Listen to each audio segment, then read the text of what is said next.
Bom, galerinha, terceiro e último bloco, vamos falar sobre a resenha de Mouse Guard. E para começar bem aqui, eu vou mostrar uma coisa diferente do livro, que é o seguinte. Isso aqui é o livro normal, tá? E ele vem com uma coisa que a gente chama de sobrecapa, Dust Jacket. Olha só que legal isso aqui. E ele vem com um mapa atrás. Isso aqui é muito raro, mas isso aqui tem uma razão. O Mouse Guard, o RPG, ele é baseado no graphic novel de mesmo nome, né? Criado pelo David Peterson. E os livros, né, as compilações encadernadas, elas vêm com o Dust Jacket desse. A maioria das graphic novels de quadrinhos vem com isso. Coisa que em RPG é muito raro de acontecer. Isso aqui é uma novidade incrível e já dá um valor enorme para o RPG. Valor esse que foi considerado na premiação dele no ano passado. Ele, dentre os diversos prêmios que ele ganhou, inclusive teve prêmios que ele ganhou em cima do Dungeons and Dragons, a 4ª edição, ele ganhou o Best Values, ou seja, melhor conjunto da obra, em que você considera o fato de que, as páginas dele são em pergaminho envelhecido, o visual, praticamente de duas, 3 páginas tem uma imagem, aquela imagem é muito bem colocada na edição, tal, bate com o que está sendo dito na regra, na historinha. E foi feito em conjunto, né? Foi o David Peterson e o Luke Crane, que fez a parte da regra do RPG. O Luke Crane, ele criou o Burning Wheel, que também é usado no RPG Burning Empires, e ele fez junto com o David Peterson o RPG. Então é muito legal isso, você ter o criador do quadrinho fazendo um RPG junto com um cara que saca da regra do RPG e tudo mais e tal. Então ficou uma coisa linda, maravilhosa.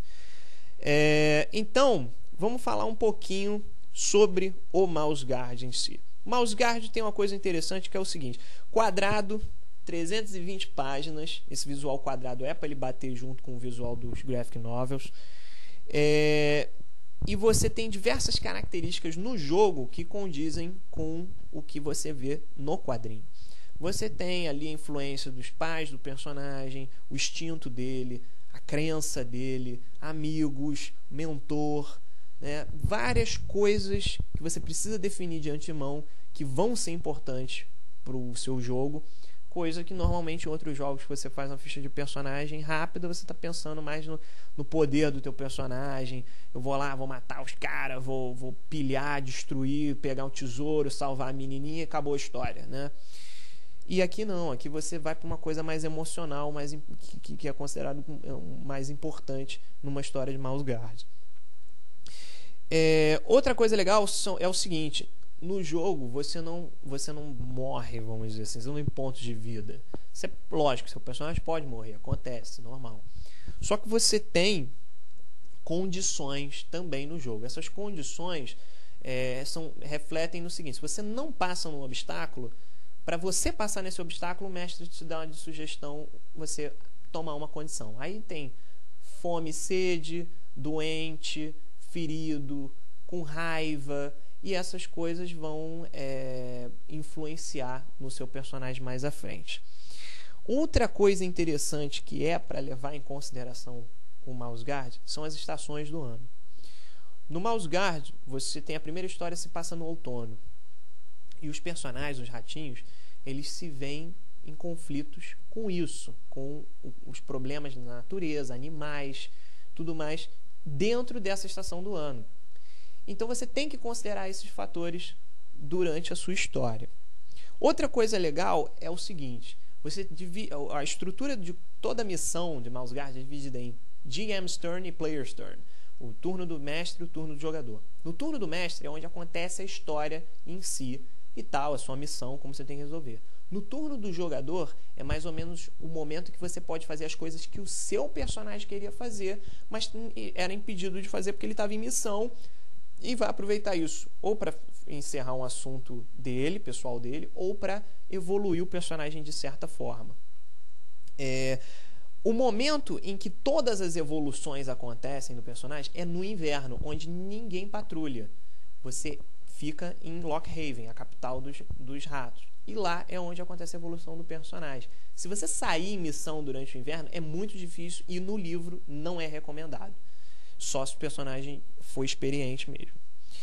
E uma coisa legal, para a gente poder encerrar aqui a nossa resenha, é o método de resolução de conflitos do jogo. Você tem diversos tipos de conflito. Você tem discussão, perseguição, luta, negociação, jornada, discurso, guerra. E você tem ações que resolvem isso. Você tem ataque, defesa, finta e manobra. Essas 4. Você tem que, dentro de uma forma abstrata, incluir essas 4 ações em qualquer um desses tipos de conflitos. E aí você resolver isso com os dadinhos. O Burning Wheel utiliza dados normais, 6 lados. E você tem 1, 2, 3, falha, 4, 5, 6, um sucesso. Você joga uma quantidade de dados e você tem que numerar os seus sucessos e ver se você bateu um obstáculo. Então é isso aí, galera. Isso aí foi o Mouse Guard. Eu espero que vocês tenham gostado. Se vocês quiserem conferir mais, eu recomendo comprar o livro. É muito bom. O visual dele é lindo, como vocês puderam conferir, conseguiram conferir aqui nas imagens. Vale a pena. Vale cada centavo. Eu trouxe 3 livros. Foi um para mim, um para minha namorada e um para um amigo meu. Porque todo mundo queria esse livro. Esse livro é muito bom e vale a pena. E agora nós vamos falar de Por Trás das Regras. E hoje nós vamos falar de atributos. Os atributos em fichas de personagens são uma das coisas mais antigas em RPG.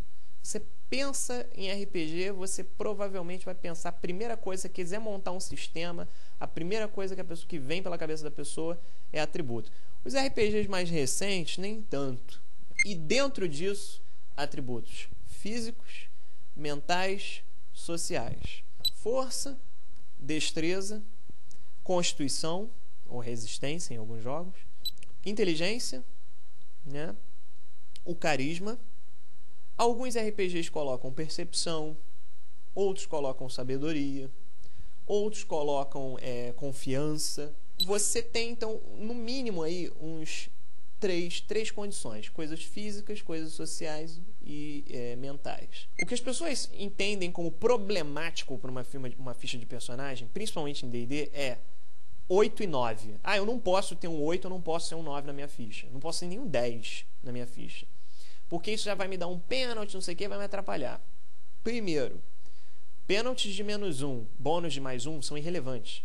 Você pensa que você perdeu por 1. Se você perdeu por 1 é porque você já rolou mal. Não adianta. Não tem como você fugir disso. Então, você tem que pensar da seguinte forma: o mestre não vai te matar porque você tem -1 de força ou porque você tem -1 de constituição. Ele vai considerar aquelas coisas dentro dos seus obstáculos que você vai enfrentar para ele não te matar deliberadamente. Ou para ele não te prender se você tiver numa discussão, uma coisa social e tal. E aí o que acontece? As pessoas normalmente pegam e tacam esses números para as coisas sociais e mentais. Eu vou colocar no meu carisma 8, que aí eu fico com -1 ali, e aquilo ali não vai me importar, porque eu saio o cara tudo, que tal, -8 ali. Não tem nada a ver. Se eu ver alguém mais forte na mesa, ele sabe que você não pode ficar na frente, ele sabe que se tiver uma pedra para mover, ele não vai mandar você.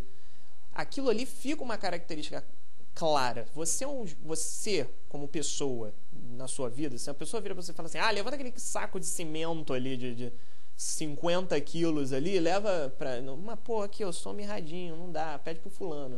Tá, show de bola, você não tem nada a ver com isso.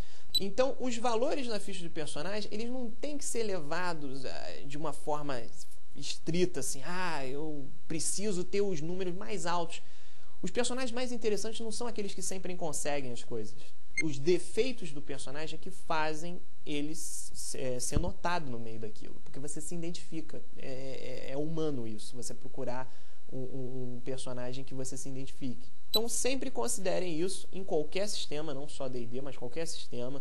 Se você está fazendo, você sempre tem que parar e pensar assim: que tipo de personagem eu quero fazer? O cara voltado para uma coisa física, mental ou social. A partir daí você define os seus números. Então, tá aí, por trás da regra de hoje, atributos.